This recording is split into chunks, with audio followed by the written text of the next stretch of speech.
Hello students, current electricity के MCQ का part number 5। इससे पहले मैं पार्ट 1, पार्ट 2, पार्ट 3 और पार्ट 4 बना चुका हूं करंट इलेक्ट्रिसिटी के क्वेश्चंस। ये पार्ट 4 में मैंने आपको 10 तक क्वेश्चन करा दिए थे, उससे आगे कंटिन्यू करते हैं पार्ट 5 में। विच ऑफ द फॉलोइंग, देखो आप पहले क्वेश्चन को रीड करिए, फिर वीडियो को पॉज करके अपने आप ट्राई करिए, फिर आगे कंटिन्यू करिए। चलो स्टार्ट करते हैं। Which of the following characteristics of electron determine the current in a conductors, है ना। कह रहा है कि करंट को फाइंड आउट करने के लिए कौन सी इलेक्ट्रॉन की कैरेक्टरिस्टिक होती है। Drift velocity alone, thermal velocity alone, both drift velocity and thermal velocity, neither drift nor thermal velocity. तो देखो आपने जो क्वेश्चन है पढ़ लिया होगा, इस क्वेश्चन का जवाब देता हूँ। ये क्वेश्चन नंबर 11 है। इसमें हम पढ़ते हैं करंट का जो इक्वेशन होती है I इक्वल टू NEAVD। आपने करंट और ड्रिफ्ट वेलोसिटी में रिलेशन पढ़ा हुआ। तो यहाँ करंट का रिलेशन ड्रिफ्ट वेलोसिटी के साथ है, थर्मल वेलोसिटी के साथ नहीं। तो करंट जो है, कौन सी कैरेक्टरिस्टिक जो है करंट को फाइंड आउट करने के, डिटरमाइन करने में हेल्प करती है, पूछ रहा है। Which of the following characteristics of the electrons determining the current in are conductors. तो आंसर है ड्रिफ्ट वेलोसिटी अलोन, ए।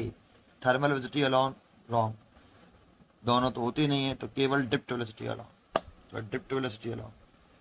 अगर इसमें चॉइस रखी होती नंबर ऑफ फ्री इलेक्ट्रॉन पर वॉल्यूम, एरिया क्रॉस सेक्शन, तो हम कहते हैं यहाँ पर कैरेक्टरिस्टिक कहा है तो ड्रिफ्ट वेलोसिटी, एक ही कैरेक्टरिस्टिक के बारे में कहा है ड्रिफ्ट वेलोसिटी। तो इसीलिए इसका 11 का जो चॉइस होगा वो होगा A, right answer. 11 is a right answer, 11 का A right answer, drift velocity alone. Question number 12 पढ़े। The temperature dependence of resistivity of semiconductors, insulators and metal is significantly based on the following factors. Number of charge carrier. Charge carrier क्या होते हैं? जो किसी material में current flow करने के लिए रेस्पॉन्सिबल होते हैं, उन पार्टिकल्स को हम चार्ज कैरियर बोलते हैं। तो number of charge carrier can change with temperature T, time interval between two successive collisions can depend on T, length of material can be function of T, both A and B. ठीक है, तो देखो resistivity की कह रहा है the temperature dependence of resistivity of semiconductor, insulators and metals significantly based on the following factors. Resistivity की बात कर रहा है।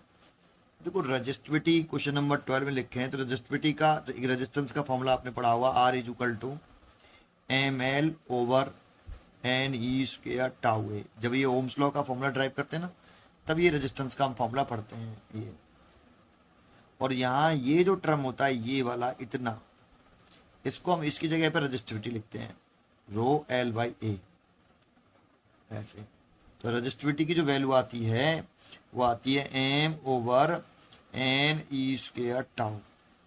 तो रेजिस्टिविटी लेंथ से कैसी कैसी होती है? Resistivity is independent of length and area of cross section, area of cross section of the wire, जो भी जैसा भी वायर हो, ठीक है। लेंथ से और एरिया क्रॉस सेक्शन से वायर के से रेजिस्टिविटी इंडिपेंडेंट होती है। किस किस पे डिपेंड करती है? तो एन पे करती है और टाउ पे करती है। एम और ई तो कांस्टेंट टर्म होते हैं, मास ऑफ इलेक्ट्रॉन है। एम जो होता है मास ऑफ इलेक्ट्रॉन, तो किसी भी मटेरियल का हो इलेक्ट्रॉन का मास, तो ये तो परमानेंट कांस्टेंट होता है एम और ई। ये इलेक्ट्रॉनिक चार्ज है। तो हम ये कह सकते हैं कि रेजिस्टिविटी जो है नंबर ऑफ फ्री ये नंबर ऑफ चार्ज कैरियर कह सकते हो आप यहाँ पे। अगर मैं जो भी चार्ज कैरियर हो, जैसे इन सेमीकंडक्टर्स में चार्ज कैरियर होते हैं आपके होल्स और फ्री इलेक्ट्रॉन्स, इंसुलेटर्स में तो चार्ज कैरियर होते ही नहीं है। मेटल्स में अगर देखें तो चार्ज कैरियर जो होते हैं वो फ्री इलेक्ट्रॉन्स होते हैं। तो नंबर ऑफ चार्ज कैरियर पर डिपेंड कर रही है रेजिस्टिविटी, है ना। और रेजिस्टिविटी डिपेंड करती है साथ में रिलैक्सेशन टाइम पर।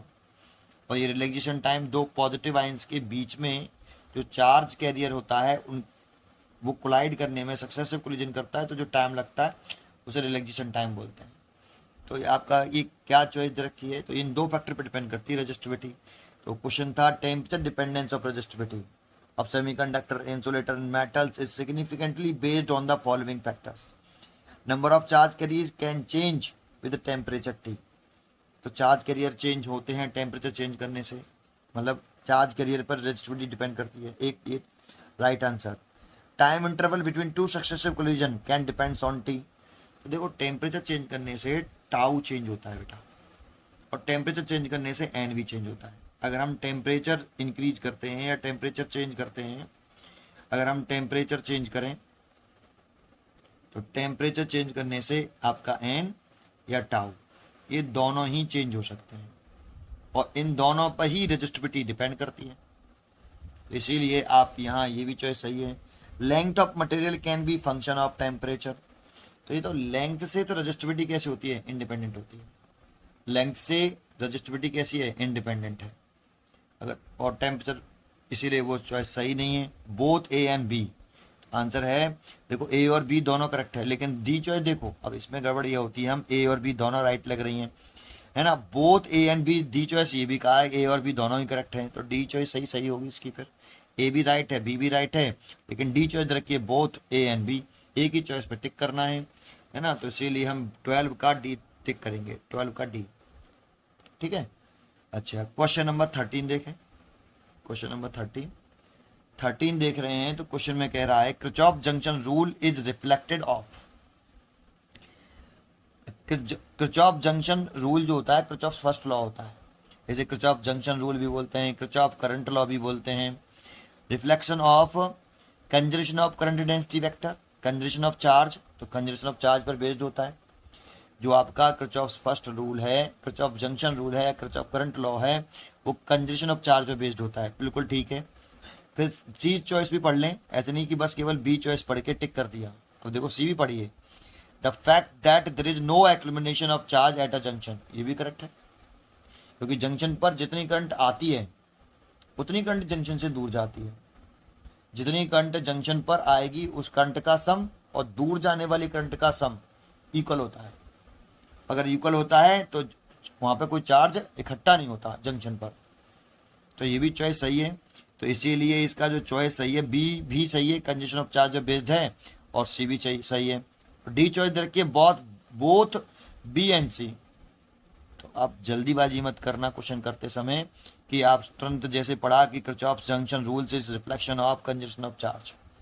मोस्टली बच्चे जानते हैं कि किरचॉफ का जो फर्स्ट लॉ है वो कंजर्वेशन ऑफ चार्ज पर बेस्ड होता है, तो बहुत से बच्चे जल्दी करते हैं फटाफट। तो बी और सी दोनों ही राइट हैं, क्योंकि किसी जंक्शन पर जितनी करंट आती है, जैसे ये है आपकी, ये करंट आ रही है, ये भी आ रही है, ये जा रही है, ये आ रही है और ये जा रही है। जैसे ये I1 है, ये I2 है, ये I3 है, ये I4 है, ये I5 है। तो जंक्शन पे जितनी करंट आ रही है वो पॉजिटिव होती हैं, और दूर जाती हैं वो नेगेटिव होती हैं। ये पॉजिटिव है, ये नेगेटिव है।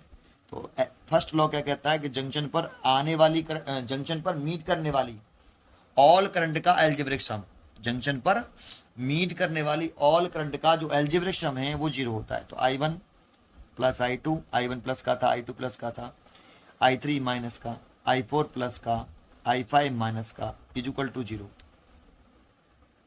अब यहाँ पे ऐसे लिख सकते हो आप I1 plus I2 plus I4 is equal to लिख सकते हो I3 प्लस I5। तो देखो जंक्शन के टूवर्ड्स आने वाली करंट का सम, यहाँ पे तो एल्जेब्रिक सम बोल रहे थे कि जंक्शन पर मीट करने वाली ऑल करंट का एल्जेब्रिक सम 0 होता है।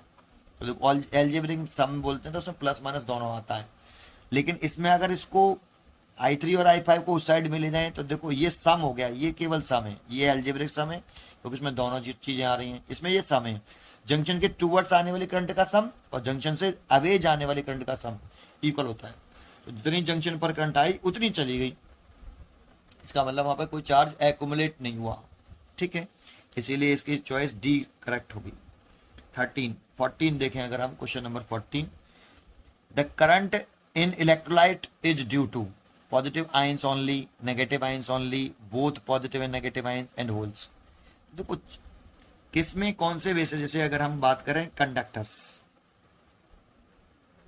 तो इस मटेरियल में कौन से पार्टिकल रेस्पॉन्सिबल होते हैं करंट फ्लो करने के लिए, उनको बोलते हैं हम चार्ज कैरियर या करंट कैरियर। चार्ज कैरियर या करंट कैरियर भी बोल देते हैं, करंट कैरियर। तो किसी मटेरियल में जो पार्टिकल करंट फ्लो करने के लिए रेस्पॉन्सिबल होते हैं वो पार्टिकल चार्ज कैरियर और करंट कैरियर कहलाते हैं। कंडक्टर्स में करंट जो कंडक्ट करती है वो ओनली फ्री इलेक्ट्रॉन की वजह से करती है, ओनली फ्री इलेक्ट्रॉन्स। कंडक्टर्स में करंट फ्लो करने के लिए कौन से पार्टिकल रेस्पॉन्सिबल होते हैं, only free electron. Positive ion जो उसके अंदर होता है वो फिक्स होता है, वो मूव नहीं करता। एक दूसरा, अगर हम किस में लिखें, सेमी कंडक्टर में, मैं देखो सबके आंसर एक साथ बता देता हूँ, अलग अलग नहीं बताऊंगा। सेमी कंडक्टर, सेमी कंडक्टर्स में जो चार्ज कैरियर होते हैं जिसकी वजह से करंट कंडक्ट करती है वो होते हैं फ्री इलेक्ट्रॉन। इलेक्ट्रॉन मत लिखना, फ्री इलेक्ट्रॉन नहीं लिखना, फ्री इलेक्ट्रॉन एंड होल्स, इन दोनों की वजह से करंट कंडक्ट करती है। दूसरा लिखें, अगर हम गैस की लिखें, गैस में जो करंट फ्लो करती है वो free electron and positive ion of gas. वो यहां तो फ्री इलेक्ट्रॉन ही लिखना है और यहां लिखना है पॉजिटिव आयन। फोर्थ है इलेक्ट्रोलाइट, यही पूछ रहा है हमसे इलेक्ट्रोलाइट सॉल्यूशन में। इलेक्ट्रोलाइट में होता है fourth positive ions and negative ions both. इसमें आयंस ही आयंस लिखना है, इलेक्ट्रॉन नहीं लिखना है बेटा, नेगेटिव आयंस, पॉजिटिव आयन और नेगेटिव आयन। क्योंकि जो कोई इलेक्ट्रोलाइट सॉल्यूशन होता है जैसे H2SO4 है, ये H2SO4 है, इस H2SO4 को अगर हम ब्रेक करते हैं, ये 2H पॉजिटिव आयन, ये 2H पॉजिटिव आयन होता है और ये SO4 नेगेटिव आयन। तो इसमें पॉजिटिव आयन और नेगेटिव आयन ये दो हैं, ये दोनों ही रेस्पॉन्सिबल होते हैं। पॉजिटिव आयन और नेगेटिव आयंस लिखना है। गैस में फ्री इलेक्ट्रॉन और पॉजिटिव आयंस, नेगेटिव आयंस मत लिखना प्लीज। सेमीकंडक्टर में फ्री इलेक्ट्रॉन और होल्स, और कंडक्टर्स में only free electrons. Current conduct करता है, ये रेस्पॉन्सिबल होता है। ये सबके लिए बता दिया। अगर कोई सा भी क्वेश्चन आता है, जरूरी नहीं केवल इलेक्ट्रोलाइट सोल्यूशन के लिए, किसी के लिए भी आए। अब ऐसे क्वेश्चन अगर रिपीट होता है, यहाँ पे इलेक्ट्रोलाइट की जगह पर सेमीकंडक्टर कह देता है और चॉइस देता है, तो उसमें चॉइस होनी चाहिए सेमीकंडक्टर्स में फ्री इलेक्ट्रॉन और होल्स। कंडक्टर कह देता है तो ओनली फ्री इलेक्ट्रॉन्स। गैस कह देता है तो फ्री इलेक्ट्रॉन और पॉजिटिव आयंस चॉइस में आएगा। जैसे इसमें चॉइस अब देखो, positive ions only wrong, negative ions only wrong, both positive and negative ions सही। तो 14 का सी, 14 का सी है ना। तो एक क्वेश्चन नहीं, इस टाइप के अगर जो जितने भी क्वेश्चन बनते हैं वो सब बता दिए मैंने आपको।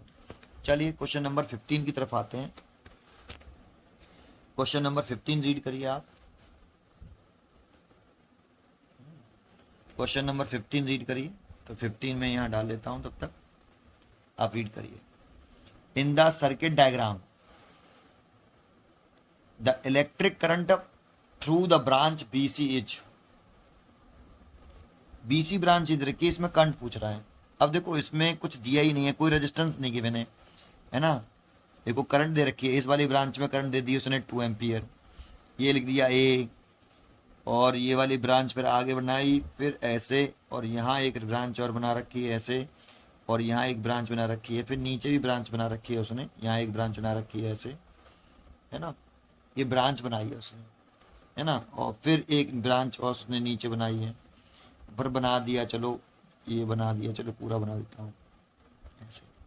अब इधर से देखो 2 एम्पियर करंट आ रही है, और यहाँ से भी 2 एम्पियर करंट आ रही है, और ये वाली ब्रांच को BC कहा है उसने, ये वाली, और कुछ नहीं रखा। यहाँ से 3 एम्पियर करंट बनाई है ऐसे। तो देखो इसमें किसी का भी रेजिस्टेंस गिवन नहीं है, और बस केवल करंट ही करंट दे रखी है और सर्किट डायग्राम दे दिया है। जब भी कभी ऐसा हो कि केवल करंट दे और रेजिस्टेंस कुछ ना दे और ब्रांचों में करंट पूछे, तो उस सिचुएशन में किरचॉफ्स जंक्शन रूल लगाते हैं इसमें। अब देखो इस वाले पॉइंट पर देखें तो इस वाली ब्रांच में करंट पूछ रहा है, तो देखो इधर से करंट आ रही है, इधर से आ रही है, तो ये दोनों आने वाली हैं, तो ऑब्वियसली इधर ये दोनों मिलके इधर ही जाएंगी करंट, ऐसे जाने वाली करंट। तो आने वाली करंट अगर ये लेट कर लेता हूँ, ये I1 है, इसी को वैल्यू कैलकुलेट करना है। तो किरचॉफ्स के फर्स्ट लॉ के अकॉर्डिंग ये पॉजिटिव होगी, आने वाली करंट है। ये वाली करंट भी जंक्शन B पर आ रही है, तो इसीलिए ये पॉजिटिव होगी। और ये दूर जा रही, सर ये दूर क्यों जाती बना दी, क्योंकि देखो ये करंट आ रही है, ये आ रही है, तो जितनी करंट जंक्शन पर आती है उतनी ही करंट दूर जाती है बेटा। आने वाली करंट का सम और जाने वाली करंट का सम इक्वल होना चाहिए। या फिर ये आप कह सकते हो, इसलिए 2 + 2 = I1। और वैसे भी सोचो, इधर से 2 एम्पियर आ रही, इधर से 2 एम्पियर, इधर मिल के टोटल करंट कितनी जाएगी, 4 एम्पियर। तो I1 = 4 एम्पियर, ऐसे है ना। तो इसीलिए इसमें जो BC वाली ब्रांच में करंट पूछ रहा था वो 4 एम्पियर होनी चाहिए, इसीलिए C चॉइस होनी चाहिए इसकी। 1 एम्पियर, 2 एम्पियर, 4 एम्पियर और 5 एम्पियर, तो C 15 का C इज करेक्ट आंसर। ठीक है, चलिए अगला क्वेश्चन देखिए, 16 पढ़िए। The temperature coefficient of resistance for wire इतने, तो ये अल्फा दे रखा है। एट 27 डिग्री सेल्सियस पर रेजिस्टेंस 1 ओम है, और टेम्परेचर पूछ रहा है जिस पर रेजिस्टेंस कितना हो, 2 ओम। ठीक है,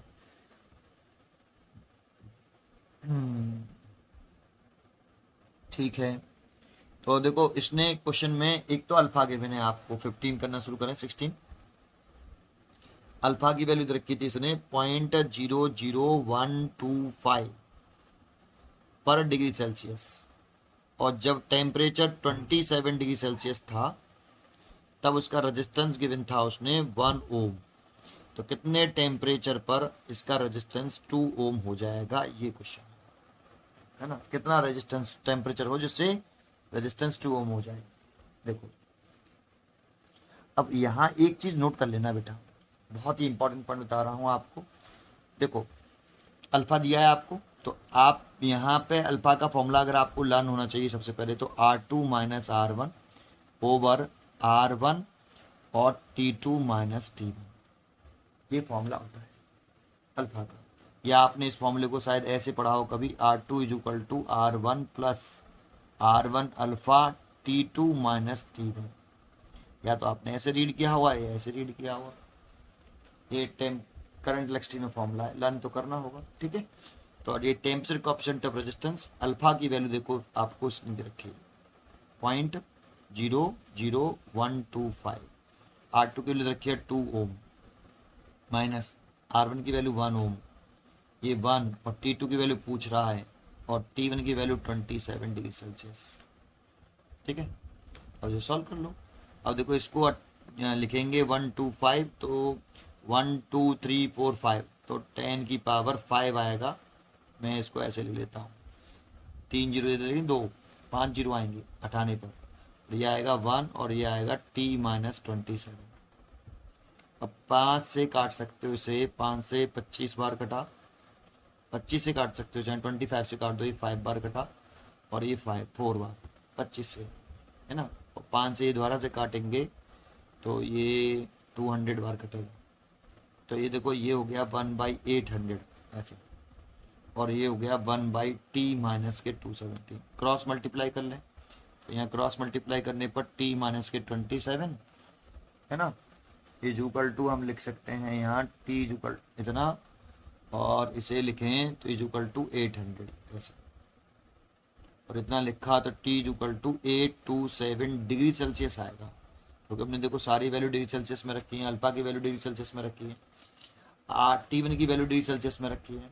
तो आपकी T2 की जो वैल्यू है, ये T2 है, सॉरी ये T2 जो है आपका, ये भी डिग्री सेल्सियस में आएगा, लेकिन चॉइस उसने केल्विन में दे रखी है बेटा। 154 केल्विन, 110 केल्विन, केल्विन में दे रखी है, तो इसे केल्विन में चेंज कर लो। जैसे केल्विन में चेंज कर लें हम, तो ये लिख सकते हैं T = 827 ऐसा यहाँ उड़ रहा है पेज, 827 + 273, तो इसीलिए लिख सकते हैं ये T2 की वैल्यू आ गई। अगर इनको ऐड कर लें तो 1100 केल्विन। जरा चॉइस चेक कर लें इसका, तो इसकी 11 बी वाली है, तो 16 का बी चॉइस होगा इसकी, तो 16 का हो गया बी राइट। ठीक है, अब अगले पेज पे देखते हैं 17 क्वेश्चन।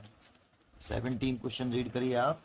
तो 17 क्वेश्चन क्या है देखिए, तो 17 क्वेश्चन आपको दिखाई दिया। ठीक है, drift velocity VD varies with intensity of electric field as per relation.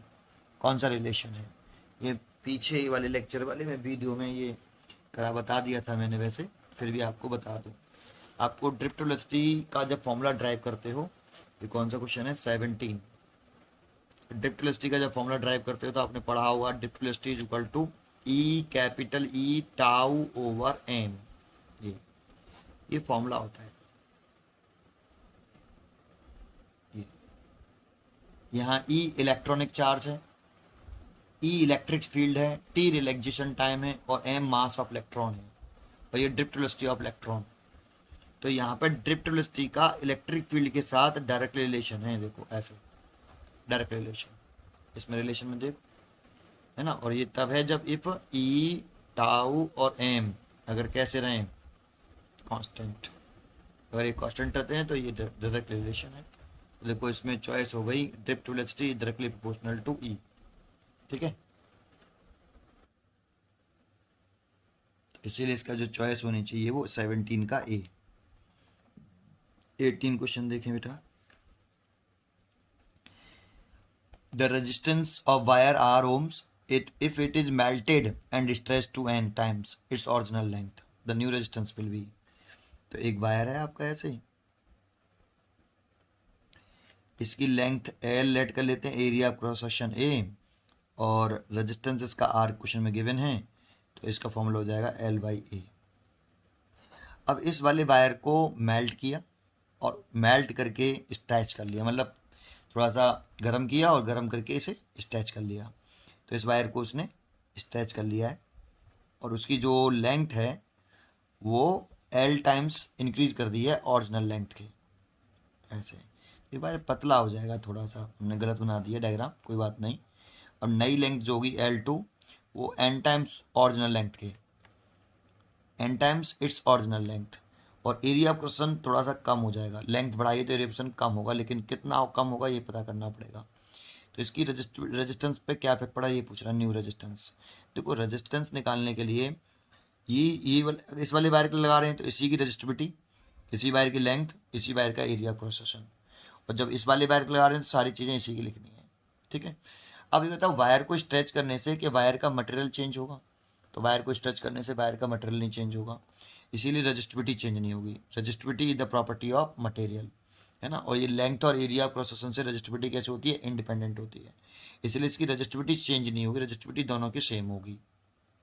एक दूसरा, वायर को स्ट्रेच करने से क्या क्या चेंज नहीं होगा? तो वायर को स्ट्रेच जब करते हैं तो वायर का मास चेंज नहीं होगा, मास चेंज नहीं होगा, मास चेंज नहीं होगा, क्योंकि हमने केवल वायर को स्ट्रेच किया है, उसमें से काट के कुछ पार्ट निकाला नहीं है। दूसरा, डेंसिटी भी चेंज नहीं होगी, क्योंकि मटेरियल ही चेंज नहीं हुआ तो डेंसिटी चेंज नहीं होगी। और density is equal to formula होता है मास पर यूनिट वॉल्यूम, ऐसे। जब मास चेंज नहीं हुआ, डेंसिटी भी चेंज नहीं हुई, तो वॉल्यूम भी चेंज नहीं होगा। सो हम लिख सकते हैं कि जब वायर को स्ट्रेच करेंगे तो वॉल्यूम सेम रहेगा, volume of the wire, volume of the wire is remain same, of the wire is remain same. तो इस वाले वायर का वॉल्यूम, इनिशियल वॉल्यूम, और ये स्ट्रेच करने के बाद वॉल्यूम इक्वल रहेगा, है ना। और इस वॉल्यूम इक्वल रहेगा तो इसका वॉल्यूम लिखें तो इसका एरिया ए है, लेंथ एल है, इसका एरिया कितना है A2 जो कैलकुलेट करना है, इसकी लेंथ कितनी है L2, तो AL is equal to A2 तो पता करना है, और L2 की जो वैल्यू है वो कितनी कर दी हमने NL, तो ये NL कर लेंगे। तो देखो L से तो L कैंसिल हो गया, तो A2 की जो वैल्यू आ गई वो आ गई AYAN, ऐसे। तो इसीलिए न्यू रेजिस्टेंस लिखें वायर का तो सारी चीज़ें नए वायर की ही लिखनी है। नया रेजिस्टेंस का वायर, रेजिस्टिविटी सेम क्यों रही? Resistivity is the characteristic property of material of wire. जब तक मटेरियल नहीं चेंज होगा तब तक रेजिस्टिविटी चेंज नहीं होगी। दो ही फैक्टर पर डिपेंड करती है, एक तो रेजिस्टिविटी डिपेंड करती है एक आपकी टेम्परेचर पर और एक मटेरियल पर। ठीक है, तो रेजिस्टिविटी चेंज नहीं होगी। लेंथ और एरिया प्रोसेसर से इंडिपेंडेंट होती है रेजिस्टिविटी, तो लेंथ चेंज हुई है L2 और एरिया क्रॉस सेक्शन भी चेंज हुआ है। सो रेजिस्टिविटी लेंथ कितनी हो गई है NL और एरिया क्रॉस सेक्शन हो गया A/N। तो ऊपर जाएगा तो R2 इज इक्वल टू आप लिख सकते हो इसे रो N² L/A। देखो इसकी जगह पर N² को छोड़ दो, इसकी जगह पर आप ले सकते हो रेजिस्टेंस। सो नया रेजिस्टेंस आएगा वो n square times of resistance, ऐसे। तो इसीलिए इसके चॉइस देख लेते हैं, वो बी है, A B C D, तो बी चॉइस हो गई। तो हम लिख सकते हैं इसमें 18 का बी, 18 का B is a right choice, ठीक है। अगर हम जाते हैं 19 में, क्वेश्चन नंबर 19, तो आप रीड करिए क्वेश्चन नंबर 19 क्या है ये। तो क्वेश्चन नंबर 19 कह रहा है electric current through the resistance 4 ohm in the given circuits. ये सर्किट दे रखा है और 4 ओम रेजिस्टेंस, मतलब 4 ओम रेजिस्टेंस में करंट फ्लो कर रही है I1 प्लस I2। डायग्राम भी दे रखी है करंट में, सर्किट में, और 4 ओम रेजिस्टेंस में कितनी करंट है ये पूछ रहा है। तो ये एम्पियर किसका क्वेश्चन है, किरचॉफ्स लॉ का। तो देखिए कैसे करेंगे इसको। तो पहले तो डायग्राम बना लें। यहाँ पे एक 12 वोल्ट की सेल दे रखा है उसने, और यहाँ एक रेजिस्टेंस दे रखा है, उसकी वैल्यू दे रखी है 2 ओम। फिर एक रेजिस्टेंस यहाँ 4 ओम, इसी में करंट पूछ रहा है आपसे 4 ओम में कि कितनी करंट है, और इससे करंट निकाल दी है उसने I1, इधर से I1 आ रही है। और फिर एक सेल और नीचे लगा रखा है उसने, आपका एक सेल नीचे लगा रखा है उसने 6 वोल्ट का, 6 वोल्ट, और यहाँ पर एक रेजिस्टेंस रखा है 1 ओम, 1 ओम, और इसमें से इसने करंट ड्रॉ करी है I2। अब देखो I2 इधर आ रही है और ये दोनों मीट करेंगी यहाँ पर और इधर चली जाएंगी कितनी, I1 प्लस I2, है ना। और ये करंट I1 प्लस I2 यहाँ तक। किसी सेल के पॉजिटिव टर्मिनल से जितनी करंट लीव करती है ना उतनी ही एंटर करती है, इसीलिए यहाँ करंट डिवाइड होगी तो इधर की तरफ I2 आएगी, ऐसे। पॉजिटिव टर्मिनल से जितनी करंट लीव करेगी नेगेटिव टर्मिनल में उतनी ही एंटर करनी चाहिए। तो यहाँ से जब करंट डिवाइड होगी तो इधर की तरफ I2 आएगी और ऊपर की तरफ चली जाएगी I1। और ये I1 देखो, इसके पॉजिटिव टर्मिनल से I1 निकली है तो एंटर भी इसमें कितनी कर रही है, I1 ही कर रही है। ये I1 करंट है, ठीक है। ये डायग्राम में सब कुछ दे रखा था, देखो आपको इसमें पूरा, यहाँ पे ये रेजिस्टेंस 1 ओम है, ठीक है, पूरा लिख दिया। और कह रहा है कि करंट किस में पूछ रहा है, 4 ओम रेजिस्टेंस में, इसमें, और उसमें कितनी करंट है, I1 प्लस I2। तो हमें I1 प्लस I2 की वैल्यू पुट करनी है, मतलब I1 निकाल लो, I2 निकाल लो, दोनों की वैल्यू पुट कर दो, ठीक है। तो सॉल्व कैसे करेंगे, तो करंट निकालना है, कितनी करंट अननोन है बेटा इसमें, 2। तो जानते हो 2 बार किरचॉफ्स लॉ लगाना पड़ेगा, इसमें 2 ही करंट अननोन है ना, एक I1 और एक I2। तो 2 करंट अननोन होती है तो 2 बार किरचॉफ्स लॉ लगा के अलग अलग लूप में आप 2 इक्वेशन बना लीजिए, और इक्वेशन बना के दोनों इक्वेशन को सॉल्व कर लीजिए। तो देखो मैं एक नाम डाल लेता हूँ, जैसे यहाँ पे डाल दिया मैंने A B C D F G, ऐसे, है ना। अब इस वाले लूप में लगा रहा हूँ मैं किरचॉफ्स लॉ, वोल्टेज लॉ लगाते हैं, Kirchhoff's voltage law, second law. तो यहाँ लिखता हूँ किरचॉफ KVL लॉ, KVL कौन से लूप में लिख लेते हैं, ये भी लिख लेते हैं क्लोज लूप। कौन से में लिख रहे हैं, लिख रहे हैं ABFGA, इस वाले में लगा रहे हैं ABFGA में। तो यहाँ लिख देता हूँ मैं ABFGA, ये किरचॉफ्स लॉ अप्लाई कर रहे हैं, है ना। तो एक बार तो किरचॉफ्स लॉ कैसे अप्लाई करते हैं भाई, करंट कैसे निकालना होता है। तो जिस पॉइंट से चलते हैं उस पॉइंट का पोटेंशियल लिख लेते हैं। तो जैसे मैंने A पॉइंट से चल रहे हैं और करंट निकालना होता है ना, तो करंट निकालना होता है तो जिस पॉइंट से चलेंगे उसी पॉइंट पे वापस आकर स्टॉप करेंगे, है ना। तो अगर आपको करंट निकालना है तो जिस पॉइंट से चलिए उसी पॉइंट पर वापस स्टॉप करना है। अब चलने के तरीके 2 पाथ हैं, या तो एंटी क्लॉकवाइज चलीजिए या फिर क्लॉकवाइज चलिए।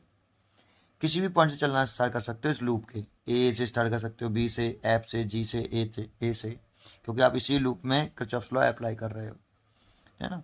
तो आप ए से स्टार्ट करो तो ए पॉइंट का पोटेंशियल लिख दो, फिर चलते जाओ, जो भी एलिमेंट पढ़ें उनका विद साइन वैल्यू लिखते जाओ, और जिस पॉइंट पर स्टॉप करो इज इक्वल टू लगा के उस पॉइंट का पोटेंशियल लिखो। ये मैं कई बार पीछे की वीडियो में भी बता चुका हूँ आपको किरचॉफ्स लॉ कैसे अप्लाई करते हैं, ठीक है। तो देखो अब यहाँ से चलना शुरू कर रहे हैं और ऐसे चल रहे हैं, तो ऐसे चले तो VA, करंट की डायरेक्शन में चलते हैं तो नेगेटिव आता है। रेजिस्टेंस में कभी भी आप, ये रेजिस्टेंस है, इसमें करंट की डायरेक्शन में करंट ऐसे फ्लो कर रही है और ये रेजिस्टेंस है, और आप करंट की डायरेक्शन में ही चलो तो नेगेटिव वैल्यू आएगी माइनस के IR, और करंट के अपोजिट डायरेक्शन में चलो तो प्लस की वैल्यू आएगी प्लस के IR। तो A पॉइंट से चले तो A पॉइंट का पोटेंशियल लिखेंगे सबसे पहले VA, जिस पॉइंट से चलते हैं उस पॉइंट का पोटेंशियल। लिख दिया। अब चलना शुरू किया, यहाँ से ऐसे चले, रेजिस्टेंस पड़ गया बीच में, करंट की डायरेक्शन में चल रहे हैं, हम ऐसे चल रहे हैं, करंट भी ऐसी फ्लो कर रही है, तो करंट इंटू रेजिस्टेंस और नेगेटिव आएगा। तो करंट कितनी है, I1 प्लस I2, रेजिस्टेंस है 4, इन दोनों का मल्टीप्लाई कर लीजिए और नेगेटिव साइन लगा लीजिए, तो माइनस का I1 plus I2 multiplied by 4 ऐसे। ठीक है, अब यहाँ से आगे चले, यहाँ तक आ गए, यहाँ तक आ गए, फिर करंट की डायरेक्शन में चल रहे हैं, तो करंट इंटू रेजिस्टेंस और डायरेक्शन में चल रहे हैं, इसीलिए माइनस आएगा, करंट इंटू रेजिस्टेंस, तो करंट I1 है और रेजिस्टेंस 2 है। यहाँ आने के बाद हम सेल पे आ गए। सेल में करंट की डायरेक्शन से चेक नहीं करते साइन कन्वेंशन। कभी भी कोई सेल आता है, अगर हम positive terminal to negative terminal चलते हैं ऐसे, तो positive terminal to negative terminal चलेंगे तो माइनस का ई आएगा, और negative terminal to positive terminal चलेंगे ऐसे, ऐसे चलेंगे नेगेटिव से पॉजिटिव टर्मिनल की तरफ, तो प्लस का ई आएगा, है ना। नेगेटिव से पॉजिटिव चलेंगे, नेगेटिव टर्मिनल टू पॉजिटिव तो प्लस का ई, और प्लस टू माइनस चलेंगे तो माइनस का ई। तो अब देखो हम यहाँ पे कैसे चल रहे हैं, इधर से चल रहे थे ऐसे, तो negative terminal to positive terminal चल रहे हैं, इसमें करंट की डायरेक्शन से नहीं चेक करते रेजिस्टेंस में, तो नेगेटिव से पॉजिटिव चलते हैं, तो नेगेटिव से पॉजिटिव चलते हैं तो प्लस का आता है, और प्लस का आता है कितना लिख रहा है 12 वोल्ट, तो प्लस का आ जाएगा यहाँ 12 वोल्ट, है ना। और जिस करंट निकालना हो तो जिस पॉइंट से चलते हैं उसी पॉइंट पे स्टॉप करते हैं, तो हम जिस पॉइंट से चले उस पॉइंट का पोटेंशियल लिखा था अपने VA, और जिस पॉइंट पर स्टॉप करते हैं इक्वल लगाकर स्टॉप वाले पॉइंट का पोटेंशियल लिखते हैं, है ना। और कभी भी करंट निकालनी हो तो जिस जिस पॉइंट से भी चला, ए से चला तो ए पे स्टॉप, बी पे से चले तो बी पे स्टॉप, करंट अगर निकालना हो तो VA से देखो VA कैंसिल हो गया, तो यहाँ से 4 का मल्टीप्लाई कर लें, या आप इसको और इसको उधर साइड दूसरी साइड में ले जाओ, तो प्लस का 4 I1 प्लस I2 और प्लस का 2I1 इज इक्वल टू 12, तो 4I1 और 2I1 6I1 और प्लस के 4I2 इज इक्वल टू 12, ये इक्वेशन 1 हो गई। ऐसे ही एक बार और किरचॉफ लॉ लगाना पड़ेगा, दो करंट अननोन तो दूसरी बार किरचॉफ लॉ या तो बड़े लूप में लगा लो, है ना, इसमें तो लगा चुके हैं, इसमें नहीं लगाना है अब, या तो बड़े लूप में लगाओ इसमें, या फिर नीचे वाले छोटे लूप में लगा लो, तो मैं नीचे वाले छोटे लूप में लगा लेता हूँ, लूप नंबर 2 में, है ना, उसमें भी मैं एंटी क्लॉकवाइज ही घूम जाता हूँ ऐसे। तो अब मैं बी से चलना स्टार्ट करूँगा, तो क्लोज लूप कौन से में लगा रहा हूँ, पहले BCDFB में लगा रहा हूँ, तो मैं लिख लूँगा यहाँ पे कि क्लोज लूप BCDFB में लगा रहा हूँ। अब स्टार्ट कहाँ से कर सकते हो, बी से कर सकते हो, सी से स्टार्ट कर सकते हो, डी से कर सकते हो, एफ से स्टार्ट कर सकते हो, बी से कर सकते हो, किसी से भी, है ना। और अगर बी से स्टार्ट किया, करंट निकालना हो तो बी पे ही स्टॉप करना जाके, करंट निकालने के लिए ये होता है, ठीक है। तो आप देखो, आपको बी से स्टार्ट कर रहे हो तो बी पॉइंट का पोटेंशियल लिख लो, जिससे स्टार्ट करते हैं उस पॉइंट का पोटेंशियल लिख लेते हैं, फिर चलना स्टार्ट कर देते हैं, तो ऐसे चल रहे हैं, सेल पड़ा, पॉजिटिव से नेगेटिव चल रहे हैं, और पॉजिटिव से नेगेटिव चलते हैं तो माइनस का ई आता है, कितना लिख रहा है 6 वोल्ट, तो माइनस का 6 लिख दिया, ये देखो माइनस का 6 लिख दिया मैंने, ठीक है। अब फिर वापस यहाँ आ गए, यहाँ ऐसे चल रहे हैं करंट के अपोजिट डायरेक्शन में, चल ऐसे रहे हैं, करंट ऐसे फ्लो कर रही है, सो करंट के अपोजिट डायरेक्शन में चल रहे हैं तो प्लस आता है, करंट के अपोजिट डायरेक्शन में चलने पर रेजिस्टेंस में प्लस आता है, और प्लस आता है तो I2 into resistance, current into resistance आता है, तो I2 तो कितना है प्लस आएगा, करंट इंटू रेजिस्टेंस। वापस यहाँ आ गए, यहाँ आने के बाद यहाँ करंट के अपोजिट डायरेक्शन में करंट ऐसे फ्लो कर रही है, हम चल ऐसे रहे हैं, तो फिर प्लस आएगा, करंट इंटू रेजिस्टेंस तो 4, और रेजिस्टेंस कितना है, करंट तो कितनी I1 प्लस I2, रेजिस्टेंस 4 है, दोनों का मल्टीप्लाई कर लेते हैं, ये कर लिया। स्टॉप करना है बी पॉइंट पर, तो इज इक्वल टू लगा के बी पॉइंट का आप पोटेंशियल लिख दो, ठीक है। तो बी से तो देखो बी कैंसिल हो गया, अब इसको इधर ले जाओ, तो ये देखो 4I1 हो गया, 4I1 और 4I2 और एक I2 ये रहा, 5I2 हो जाएगा, तो ये 5I2 हो गया, इज इक्वल टू इधर आ गया 6, इक्वेशन नंबर हो गई ये 2, है ना ये।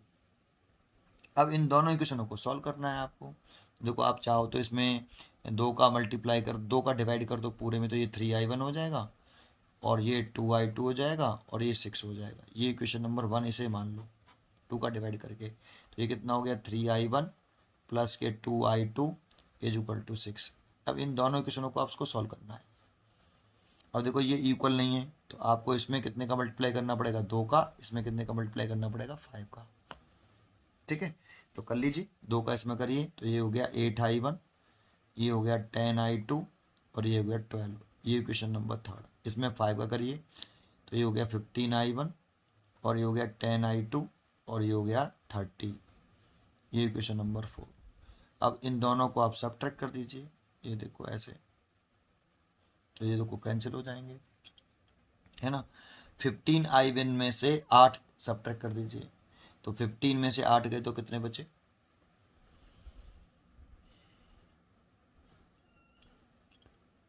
तो इसमें से घटाया तो कितना बचा, ये 7i1 माइनस का इज इक्वल टू, ये माइनस का इसमें से घटाएंगे तो ये 18 आएगा, तो माइनस से माइनस कट गया और ये i1 की वैल्यू आ गई 18/7 एम्पियर, है ना। और लेकिन हमसे पूछा है 4 ओम में current, that mean i1 plus i2, तो हमें i2 भी निकालना पड़ेगा। तो किसी एक इक्वेशन में वैल्यू पुट कर दें, जैसे मैं फर्स्ट में कर देता हूँ। फर्स्ट कितनी है, ये रही 3i1 plus 2i2 is equal to 6, तो 3i1 तो हो गया 18/7 और 2i2 निकाल लो, ये 6, तो ये 2i2 is equal to 6 minus 3 into 18/7, ये हो गया 7 एलसीएम, ये 42 मल्टीप्लाइड बाई 3 इंटू 18। अब इसे और सॉल्व करना है, ये 2i2, ठीक है, सॉल्व कर सकते हो आप इसे। तो देखो इसको मल्टीप्लाइड किया तो कितना आ गया, आगे लिखे हैं तो 2i2 इज इक्वल टू, ये 42 और ये 54 और ये 7, और 54 में से ये घटाएंगे तो 12/7 माइनस का आएगा पर, है ना, और 2 से ये कट गया तो माइनस के 6/7 एम्पियर। तो देखो i2 की वैल्यू माइनस के 6/7 एम्पियर आ रही है, तो माइनस साइन क्या बता रहा है, बताएं आपको। इसमें माइनस साइन इंडिकेट कर रहा है कि जो भी करंट की डायरेक्शन यहाँ दिखाई है हमने डायग्राम में, देखो ऐसे दिखाई है, तो एक्चुअल में इसकी करंट की डायरेक्शन दिखाई सो ऐसे करी है, लेकिन i2 माइनस आ रहा है, इसका मतलब जो भी हमने सो करी डायग्राम में उसके जस्ट रिवर्स करंट की डायरेक्शन होगी। तो करंट की डायरेक्शन ऐसे नहीं होगी, ये करंट ऐसे आया होगा, बस ये इंडिकेट करता है नेगेटिव साइन, है ना। जो भी हमने शो करी डायग्राम में उसके जस्ट रिवर्स होगी। लेकिन हमसे करंट किस में पूछ रहा है, 4 ओम में, तो i1 प्लस i2 है 4 ओम में करंट, तो करंट 4 ओम में कितनी है, तो आई लेट कर लेते हैं i1 प्लस i2, इसी की वैल्यू पूछ रहा है 4 ओम में कितनी करंट है, तो i1 कितना है 18/7 है, माइनस i2 की वैल्यू कितनी है 6/7 है। अब 18 में से 6 गए तो 12/7 एम्पियर। तो आप चेक करिए इसकी जो चॉइस आ रही है वो 12/7 एम्पियर होनी चाहिए, तो इसका चॉइस हो गई सी, है ना, 19 का सी। तो हम 19 का सी टिक कर देंगे कि 19 का इसका जो आंसर है वो सी है, राइट। ठीक है, ये क्वेश्चन नंबर आपका 19 हो गया। 20 रीड करते हैं, 20 क्या है, तो कह रहा है from the graph between current I end voltage V shown below identify the portion corresponding to negative resistance। ये फिगर दे रखा है, तो पहले थोड़ा सा मैं आपको आइडिया देता हूँ कि कैसे पहचानते हैं रेजिस्टेंस नेगेटिव है या पॉजिटिव है। देखो ये आपका मान लो ये वाला V है और ये I है, इसके बीच में आपको कोई ग्राफ दे दिया उसने, कैसे भी बना दो, जैसे मैंने एक ग्राफ बना दिया कुछ ऐसे ऐसे, है ना। अब इस वाले पॉइंट पर अगर मैं रेजिस्टेंस चेक करना चाहता हूँ कि इस वाले पॉइंट पर रेजिस्टेंस पॉजिटिव है नेगेटिव है, तो इस वाले पॉइंट पर मैं एक टेंजेंट ड्रॉ करूँगा, है ना। जिस पॉइंट पे मैं चेक करना चाहता हूँ वहाँ एक टेंजेंट मान लूँगा। तो मैं इस वाले पॉइंट पर चेक करना चाहता हूँ रेजिस्टेंस पॉजिटिव है नेगेटिव, तो इस जगह पे एक टेंजेंट ड्रॉ कर लो। इसके नियर बाई, इस वाले पॉइंट के नियर बाई एक नीचे और एक ऊपर, 2 पॉइंट ले लेते हैं। तो इस जगह पे जैसे मैंने इसको मिला लिया, ये V1 लिख लेंगे, वोल्टेज है V1 तो इसलिए V1, और इस वाले को मैंने इससे मिला लिया तो इस जगह पे V2 लिख लेंगे। ऐसे ही इसको इससे मिला लिया, ये करंट वाले एक्सेस है इसीलिए I1 लिख लेंगे, इसको इससे मिला लो और इसे I2 लिख लो, है ना। और ये जो है इसका स्लोप निकाल लो, इस वाले का, इस ट्राइंगल का छोटे से का, ये स्लोप थीटा।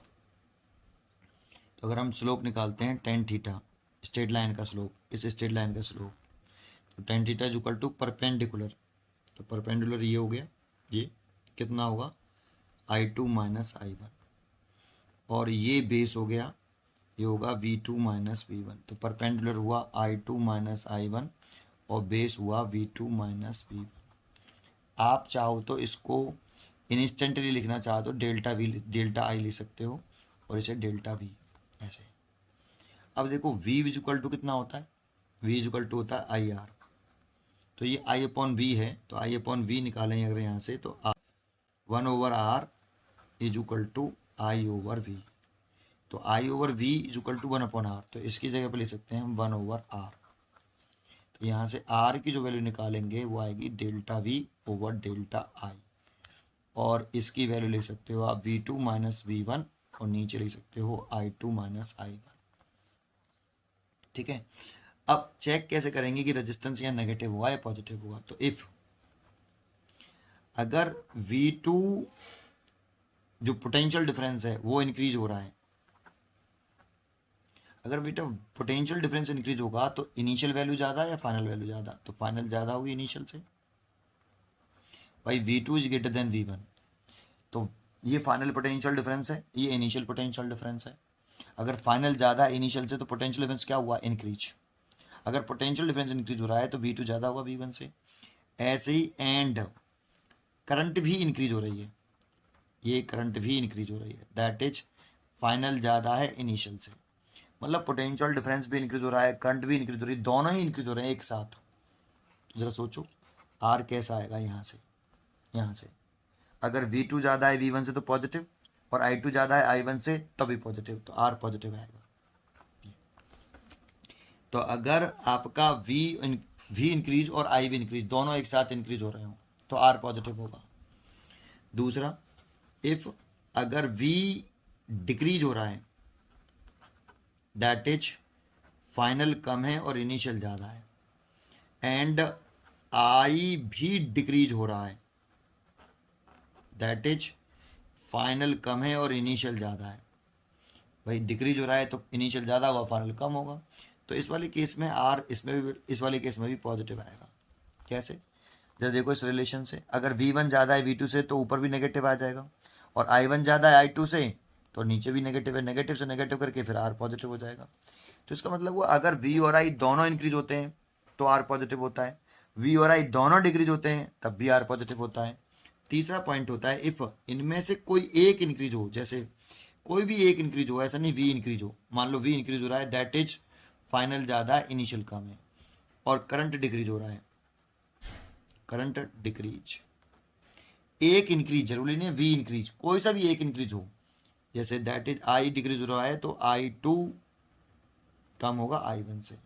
अब जरा सोचो इसमें, अगर V2 is greater than V1, अगर V2 बड़ा है V1 से तो ये तो ऊपर वाला जो पार्ट है वो तो पॉजिटिव, लेकिन I1 बड़ा है I2 से तो नीचे वाला पार्ट नेगेटिव, तो R कैसा हुआ उस वाले केस में, तो R नेगेटिव। तो रेजिस्टेंस नेगेटिव कब आता है, जब V और I में से कोई भी एक इंक्रीज और कोई भी एक डिक्रीज, एक इंक्रीज और एक डिक्रीज, तभी आपका R नेगेटिव होगा। अब क्वेश्चन देखते हैं हम 20 क्वेश्चन क्या है। तो देखो उसने ये फिगर बना रखा है, from the graph between current I end voltage V shown below, identify the portion corresponding the negative resistance, किस वाले पोर्शन में रेजिस्टेंस नेगेटिव है ये पूछ रहा है।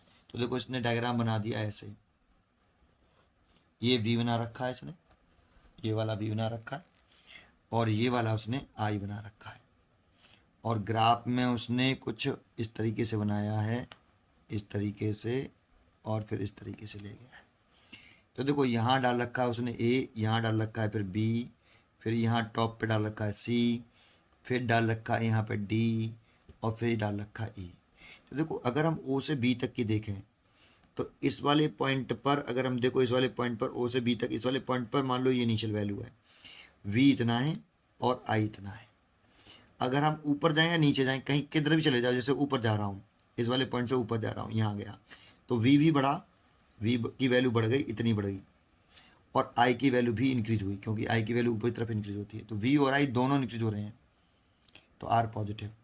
ऐसे यहाँ से यहाँ तक देखोगे तो आर पॉजिटिव ही है। लेकिन सी डी वाले ब्रांच में देखें तो जैसे एक पॉइंट मैंने यहाँ लिया तो इस जगह पर आई इतना है और वी इतना है, लेकिन जैसे मैं से आगे वाले पॉइंट पर गया तो वी तो इंक्रीज हो गया। देखो इस वाले पॉइंट पर वी इतना था, इतना, इस पॉइंट पे गए तो v इतना इंक्रीज हो, इतना हो गया तो इंक्रीज हुआ v, लेकिन i डिक्रीज हो गया। देखो i डिक्रीज हो गया। इस वाले पॉइंट पर करंट इतना था और इस वाले पॉइंट पर पहुंचे तो करंट डिक्रीज हो गया, इतना रह गया। तो करंट डिक्रीज तो v इंक्रीज हो रहा है और i डिक्रीज हो रहा है, तो सी डी वाले ब्रांच में ही रेजिस्टेंस नेगेटिव होगा, क्योंकि एक इंक्रीज हो रही है और एक नेगेटिव डिक्रीज हो रही है। इसमें दोनों वैल्यू बढ़ रही हैं, इसमें भी दोनों वैल्यू बढ़ रही हैं, i और v दोनों बढ़ रहा है ना। सो सी डी वाली जो ब्रांच है उसमें ही रेजिस्टेंस नेगेटिव होगा। तो सी डी वाली ब्रांच है इसीलिए उसमें होगा, तो हम कहेंगे सी डी वाले पोर्शन में होगा, तो इसीलिए सी चॉइस है 20 का सी। तो 20 का सी इज अ राइट आंसर, 20 का सी इज अ राइट आंसर। ठीक है, थैंक यू। पढ़ते रहिए, एक लेक्चर में एक पार्ट में 10 क्वेश्चन ही कराएंगे। ठीक है ना, पढ़ते रहिए और खुश रहिए। अगले नेक्स्ट पार्ट में इससे आगे कंटिन्यू करेंगे। Thank you.